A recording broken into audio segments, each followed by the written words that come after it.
Isang magandang umaga po muli sa ating lahat mga kapatid at sa ating Diyos na buhay.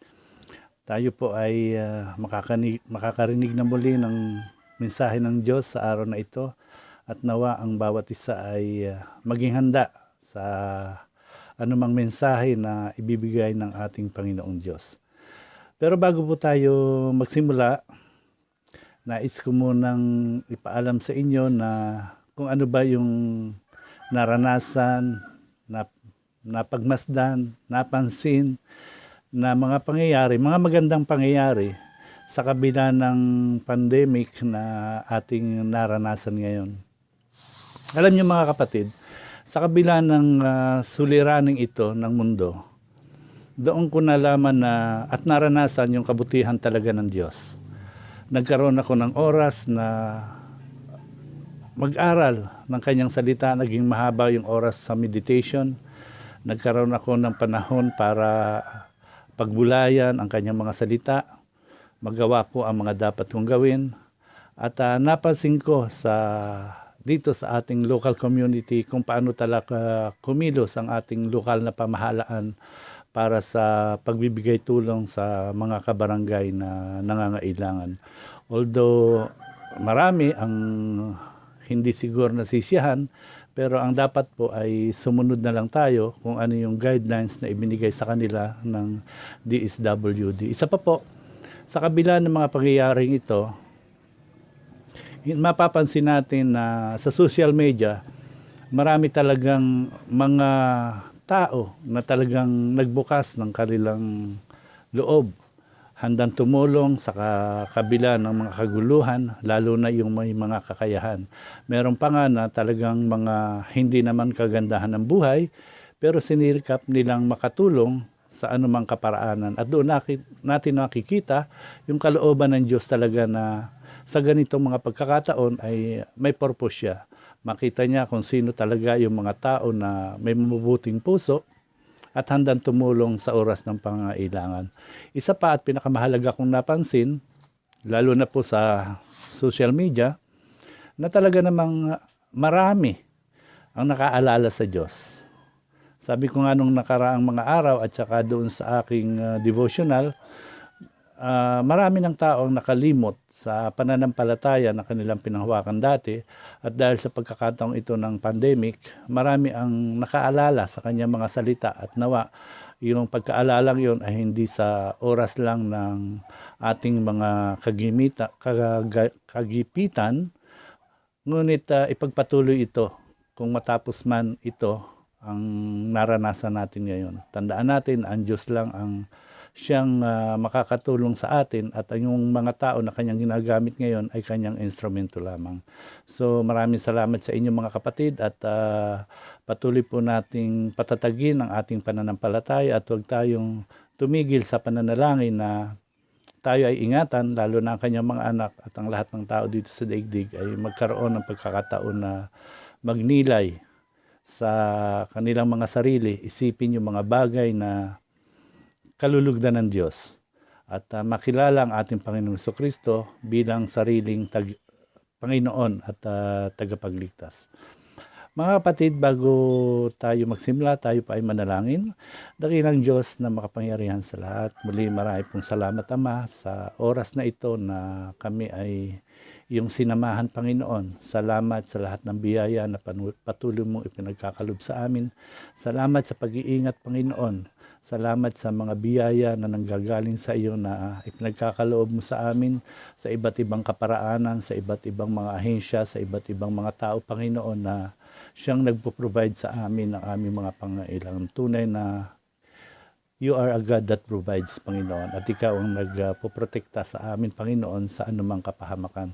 Lord, sa oras na ito, Panginoon, dalangin ko na ang bawat sa amin, ang lahat ng nakakapakinig, nakakapanood ng mensaheng ito, Panginoon, ay bigyan mo ng bukas na puso, bukas na isipan, bukas na pandinig at maging ang aming spiritual eyes, Panginoon, ay pabuksan upang makita namin ang katotohanan ng iyong mga salita. Ang iyong lingkod, Panginoon, ay pagkalooban mo ng sapat na kakayahan, katalinuhan, ng wisdom, Panginoon, upang madala ang mensahe na nais mong iparatang sa amin. Hayaan mo, O Diyos, na gamitin mo lamang ako bilang daluyan ng iyong mga salita, Panginoon. At ang lahat po ng aming maririnig na mula sa iyo, Panginoon, ay magamit namin, hindi lamang sa aming sarili, kundi sa lahat ng mga tao, Panginoon, ay maibahagi namin ang mensahe mo. Marami pong salamat. Ingatan mo po kami at samahan sa aming gawain ito. Thank you so much, Lord. In Jesus' name we pray, through the power of the Holy Spirit. Amen. Mga kapatid, ngayon po ay pinagdiriwang yung tinatawag ng karamihan, lalo na dito sa Pilipinas, na Linggo ng Palaspas sa Tagalog, at yung po yung tinatawag na Palm Sunday. Ano nga ba yung Palm Sunday? Di ba? Ito yung matagumpay na pagpasok ng ating Panginoong Kristo sa Jerusalem. Bago pa po siya mamatay, siya ay bumalik sa Jerusalem at matagumpay siyang nakapasok doon. Nais ko pong basahin natin, kung kayo po ay may mga Biblia, samahan niyo po ako sa pagbasa sa Mateo chapter 20 verses 1 to 9. Basahin ko po, sabayan niyo po ako. Nang malapit na sila sa Jerusalem, duman sila sa Bethphage sa bundok ng mga Olibo. Inutusan ni Jesus ang dalawa sa kanyang mga alagad. Pumunta kayo sa susunod na nayon at makikita ninyo kaagad doon ang isang babaeng asno na nakatali, kasama ang kanyang anak. Kalagan ninyo ang mga iyon at dalhin sa akin. Kapag may nagtanong sa inyo, sabihin ninyong kailangan iyon ng Panginoon at ibibigay niya agad ang mga iyon sa inyo. Sa gayon natupad ang sinabi ng propeta, sa lungsod ng Zion ay pahayag ninyo, tingnan mo, ang iyong hari ay dumarating. Siya ay mapagpakumbaba, masdan mo't siya ay nakasakay sa isang asno, at sa isang bisiro na anak ng asno. Lumakad nga ang mga alagad at ginawa ang iniutos ni Jesus. Dinala nila kay Jesus ang asno at ang bisiro at isinapin sa likod ng mga ito ang kanilang balabal at sumakay si Jesus. Maraming naglatag ng kanilang balabal sa daan. Mayroon namang pumutol ng mga sanga ng kahoy at ito inilatag sa daan. Nagsigawan ang mga taong nauna at sumusunod sa kanya. Sigaw nila, purihin ang anak ni David. Pinagpala ang dumarating sa pangalan ng Panginoon. Purihin ang Diyos. Salamat po sa pagkabasa ng kanyang mga silta. Nakita po natin yung matagumpay na pagpasok ng ating Panginoon Kristo doon sa lungsod ng Jerusalem at kung paano nagdiwang ang mga tao sa kanilang kagalakan. At yun nga, dahil sa mga sanga ng kahoy, sa iba kasing salin ay binanggit talaga yung palm o yung dahon ng palmera. Ang palmera po ay isang uri ng halaman na maraming family, merong dates family, olive family, iba-iba po ng klase ng dahon ng palmera. Pero ano nga ba ang palmera? Ano ba yung palm na tinatawag sa English? Ito po ay isang ginagamit ng mga kapanahonang yaon bilang simbolo ng tagumpay. Tagumpay sa pag-aaral, tagumpay sa paligsahan sa palakasan, tagumpay sa iba't ibang larangan. Yun po yung ginagamit na pinakapapremyo o yung ginagamit na sa halip na corona, yun yung ginagamit. Inilalagay dito o kaya hinahawakan bilang regalo doon sa mga nagtagumpay. At sa mga Kristiyano po, ito ay simbolo ng katagumpayan ng Espiritu laban sa laman. Mamaya, malalaman ba natin ano ba yung katagumpayan ng Espiritu laban sa laman? Kung paano ba tayo nagtatagumpay in spiritual life laban sa makamundong tawag ng mga gawain ng laman o bilang mga tao dito sa daigdig. Mga kapatid, may isang ibig sabihin yung palm o yung tinatawag na palad. Ito po yung palm na tinatawag na madalas ay ginagamit ng mga palm readers upang basahin daw yung kanilang mga kinabukasan o kapalaran na ipagkakaloob sa kanila na hindi natin alam, baka ito ay gawa ng kaaway, pero ang tandaan po natin, bagamat sinasabi nila iyon ay gabay lamang at ang Diyos pa rin ang magtatakda ng kapalaran, pero tandaan po natin na yung ating palad ay maraming gamit. At isa ito sa binanggit sa Biblia kung ano ba talaga ang palad at ano yung ginawa ng ating Panginoon sa palad. Ang title po ng ating pag-aaral ngayon o yung mensahe ngayon ay, Are you holding a palm or are you in the palm of God? Ang ating bang mga pangalan ay naka-engrave din doon sa palad ng ating Panginoon. Mamaya malalaman natin kung bakit ba ganito yung title at tunay nga ba ng ating mga buhay ay nakasulat sa aklat ng buhay.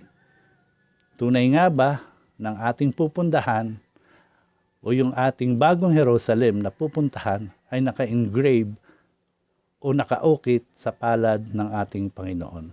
Mga kapatid, tayo po ay magpatuloy. Sa ating binasa kanina, nakita din natin yung hindi lang yung matagumpay na pagpasok, kundi yung kababaang loob ng ating Panginoong Hesukristo na pinili pa niyang sumakay doon sa inahing asno na may kasamang bisero kaysa sa piliin niya na sumakay sa isang karwahe. Tandaan po natin na siya ay hari ng mahari. Siya ay Diyos. Pero nagpakumbaba siya at pinili niyang sumakay sa kabayo o yung tinatawag na maliit na kabayo, yung asno. Kitang-kita yung kababaang loob ng ating Panginoong Hesus. Kasi nung mga panahong yaon, uso na yung mga karwahe, lalo na sa mga kaharian at ginagamit yon ng mga tagapangtanggol o mga sundalo para sa isang labanan. Merong karwahe na talaga namang hinihila ng magagandang kabayo at talagang aral ng mga kabayo sa paghila at sa pakikidigma. Pero ang ating Panginoong Hesus, ipinakita yung kanyang kababaang loob. At ang mga tao sa kanilang kagalakan, yung mga sumampalatayang una sa ating Panginoong Hesukristo at nakita siya ng mukhaan bilang tao, ay talaga namang nagdiwang. At sa kanilang pagdidiwang, sila ay nagputol ng mga sanga o mga palmera upang ilatag sa daraanan ng ating Panginoong Hesukristo. Nabanggit ko po kanina na yung ating pupanahan na ang bagong Jerusalem ay sinabi niya sa kanyang mga kasulatan na nakaukit ang pangalang ito sa kanyang palad. Ibig sabihin, nakatatak na sa palad ng Diyos yung lugar o yung Jerusalem, yung bagong Jerusalem na magiging bagong langit na ating pupuntahan. Tayong mga sumasampalataya sa Kanya. Basahin po natin sa Isaiah 49:16. Samahan niyo po akong muli. Sa Isaiah 49, chapter 49 verse 16, sabi po dito, Jerusalem, hindi kita malilimutan. Pangalan mo'y nakaukit sa aking mga palad. Napakaganda pong pakinggan, di po ba? Na yung ating pupuntahan na bagong Jerusalem ay nakaukit sa palad ng ating Diyos. Kapag nakaukit, hindi na ito matatanggal kailanman. Hindi po basta isinulat, iniukit pa sa palad ng ating Diyos. Yun yung lugar na ating pupuntahan. At tayong lahat bilang mga anak ng Diyos ay mga mamamayan ng tinatawag na bagong Jerusalem o yung bagong langit. Bagong langit, bagong daigdig. Mawawala nga daw po yung lumang daigdig at papalitan ng bago. Yun yung langit na ating titirahan at kasama natin ang Diyos. Pero tandaan po natin, ano ba yung sinasabi sa Lucas chapter 10 verse 20, basahin po natin, mas maunawaan natin dito, na yung ating mga pangalan ay nakasulat na sa aklat ng buhay. Basahin po natin, ngunit mag-alala kayo, hindi dahil sa napapasunod ninyo ang masasamang espiritu, kundi dahil nakatala sa langit ang inyong mga pangalan. Ito pa ay sinabi niya doon sa kanyang mga apostoles na ipinadala niya upang sa iba't ibang bahagi, iba't ibang lugar upang manggamot, magbahagi ng salita ng Diyos at magpalayas ng masasamang espiritu. Tandaan po natin, di po ba, sa panahon ngayon, ang kalaban natin ay mga espiritu. Espiritu po ang ating kalaban, hindi physical. Espiritu ng ano? espiritu ng kasinungalingan, espiritu ng kayabangan, espiritu ng inggit. Lahat ng klase ng yan ay espiritu. Meron ding masasamang espiritu na kanilang pinaniniwalaan at pinaniniwalaan din natin, kagaya ng mga espiritu ng kung ano-ano, ng mga espiritu na kung titingnan natin parang katakataka. Pero totoo po na maraming espiritu na kaaway. So tandaan po natin, huwag daw po nating ipagmalaki na nadadaig natin ang mga kalabang espiritu. Ang ipagmalaki natin at ikatuwa ay yung katotohanan ng ating mga pangalan ay nakasulat na sa aklat ng buhay. Mga kapatid, are you sure na inyong mga pangalan ay nakasulat sa aklat ng buhay? Sabi po, di po ba, binanggit doon sa 1 John chapter 5 verse 13, na sabi doon ni Apostol John, isinusulat ko ito sa inyo upang malaman ninyo na kayong sumasampalataya sa anak ng Diyos ay may buhay na walang hanggan. Ibig pong sabihin, kapag tayo ay sumasampalataya sa ating Panginoong Kristo, tayo ay magkakaroon ng buhay na walang hanggan. Ito po naman ang sinasabi sa Pahayag chapter 20 verse 15. Sabi po doon, basahin po natin.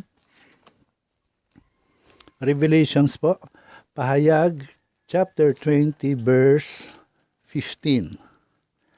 Ang sino mang hindi nakasulat ang pangalan sa aklat ng buhay ay itinapon na sa lawa ng apoy. Itinapon na po sa lawa ng apoy. Ito po isang pangitain ni Apostle John noong panahon yaon at pinakita sa kanya at pinasulat sa kanya ang kabuuan ng Revelation. Yung pong pangitain na ang mga tao na hindi nakasulat sa aklat ng buhay ay itinapon na sa lawa ng apoy o sa impyerno. Ang sino man po sa darating na panahon na hindi nakasulat ang pangalan sa aklat ng buhay ay hindi makakapasok sa bagong Jerusalem at doon sila itatapon sa impyerno o sa lawa ng apoy. Pero may pagkakataon pa po mga kapatid. Walang ibang nais ang Diyos kundi tayong lahat ay maligtas. Lahat ay nais niyang makasama doon sa langit o sa bagong Jerusalem. Tandaan po natin ang pangako ng Diyos ay buhay na walang hanggan doon sa kalangitan at kasama natin siya. Ang tangi lang natin gagawin ay pananampalatayahan natin na siya ang Diyos. Siya ang anak ng Diyos na ipinadala sa atin upang tayo ay tubusin sa ating pagkakasala. Ngayon pong buwan na tinatawag na Kwaresma, marami na naman dyan yung mga gagawa ng mga penitensya na tinatawag, sasaktan ng sarili upang mapatawad daw ang kanilang mga kasalanan. Pero tandaan po natin, ang lahat ng ating mga kasalanan ay pinatawad na ng ating Panginoong Jesucristo nung siya ay namatay sa cross. Kasalanan noon, ngayon, at yung lahat pa na magiging mga kasalanan natin sa darating ay kasama na sa kanyang pinatawad. Ang tanging lang natin gawin ay sumampalataya sa kanya at tanggapin siya bilang sariling Panginoon at tagapagligtas. Kung kayo po ay natatakot na mapunta sa impyerno, alalahanin po natin ang ginawa ng ating Panginoong Jesucristo. Siya ay nabayubay sa krus. Namatay siya para sa katubusan ng ating mga kasalanan. Walang ibang nagmamahal sa atin ng ganoon kundi ang ating Panginoong Jesucristo. Ang nais ng Diyos, makasama niya tayo sa buhay na walang hanggan. Kung kaya naman mga kapatid, inaanyayahan ko kayo na kilalanin ang ating Panginoong Jesucristo. Saliksikin po natin ang kanyang mga salita. Ito po ang katotohanan. Hindi yung mga bagay na pinaniniwalaan ng tao at gawa lang ng tao. Saliksikin po natin ang kanyang salita. Magkaroon po tayo ng oras upang basahin ito. Alamin natin kung ano ang katotohanan. Nais po naming maranasan ninyo yung kapayapaan na nararanasan namin bilang mga anak ng Diyos. Napakapalad natin na tayo ay kanyang tinawag at pinili upang kanyang maging mga anak. Samahan niyo po akong sa isang panalangin ng pagtanggap at pagtitiwala sa ating Panginoong Jesucristo. Inaanyayahan ko po ang lahat na sumunod sa panalangin ito at tanggapin ang ating Panginoong Jesucristo bilang sariling Panginoon at tagapagligtas. Dakilang Diyos, marami pong salamat sa mensahe mo sa araw na ito, Panginoon. Nais ko po na makasama ka dyan sa bagong Jerusalem o sa langit at sa buhay na walang hanggan na yung ipinangako, Panginoon.